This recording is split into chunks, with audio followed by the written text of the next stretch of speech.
اپنی پکی دینے کے لیے دوسرے کی پکی کو برا کہنا ضروری ہے؟ نہیں، کوئی آپ ایگزامپل لے کے پھر میں ایگزامپل یہ ہے کہ اپنی بات بتانے کے لیے کہ دوسرے کی بات کو جو کوئی مثال لے کے ہے نا، پھر میں آپ کو ریبٹل کروں گا نا. مجھے نہیں پتا آپ کس اینگل سے پوچھ رہے ہیں، وہ مجھے اینگل پتا چلا، میں اس میں اور اینگل پہ چلوں 15 منٹ بعد کوئی اور بات نکلے. آپ وہ جو سوال ہے آپ نماز کا طریقہ بتاتے ہیں. ہاں، آپ اس طرح ٹھیک بات ہے، کریں. نماز کا طریقہ بتاتے ہیں، کہتے ہیں یہ ٹھیک ہے، ساتھ میں یہ کہنا ضروری ہے کہ اس کی ٹھیک نہیں ہے.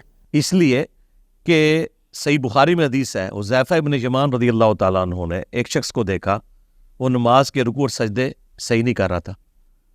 انہوں نے اسے یہ نہیں کہا کہ یہ تیری نماز غلط ہے. انہوں نے کہا تو اسی طرح نماز پڑھتے ہوئے مر گیا نا تو اس طریقے پہ نہیں مرے گا جو نبی علیہ السلام نے تعلیم فرمایا ہے. تو نبی کے طریقے پہ نہیں مرے گا. میں بھی ان کو یہی کہتا ہوں کہ تم جس طریقے پہ نماز پڑھے ہو، نبی علیہ السلام نے اس طریقے پہ نماز نہیں پڑھی، تو اپنی نماز درست کر لو. اچھا، رہا یہ کہ ان کو ہائی لائٹ کرنا، تو اسلام میں امر بالمعروف و نہی عن المنکر دونوں ہے. نیکی کا حکم بھی دینا ہے اور برائی سے روکنا بھی ہے. اسلام نے اگر نکاح کی ترغیب دی ہے نا تو زنا کی مذمت بھی کی ہے. تو میں اگر نکاح کی ترغیب یعنی سنت طریقہ نماز کا بتاتا ہوں تو زنا کی مذمت یعنی جو شیطانی طریقے انہوں نے خود سے ایجاد کر لیے اس کی مذمت بھی کرتا ہوں. یہ دونوں چیزیں کرنا ضروری ہے. اور آخری بات، ان کو چڑ ہے رفع الیدین سے. یہ لوگ تو کہتے تھے رفع الیدین کرنا مکھیاں مارنا ہے، یہ تو سنت کا مذاق اڑاتے تھے. میں تو یہ کہتا ہوں نا کہ ثابت نہیں ہے، یہ تو مذاق اڑایا کرتے تھے اور خود مانتے تھے کہ نبی علیہ السلام نے پوری زندگی اسی طریقے سے نماز پڑھی ہے، آخری وقت میں یہ طریقہ چھوڑا ہے.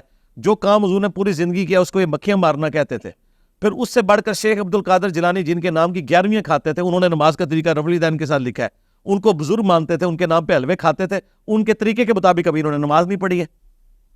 تو اس پوائنٹ آف ویو سے ہی بات ہوتی ہے.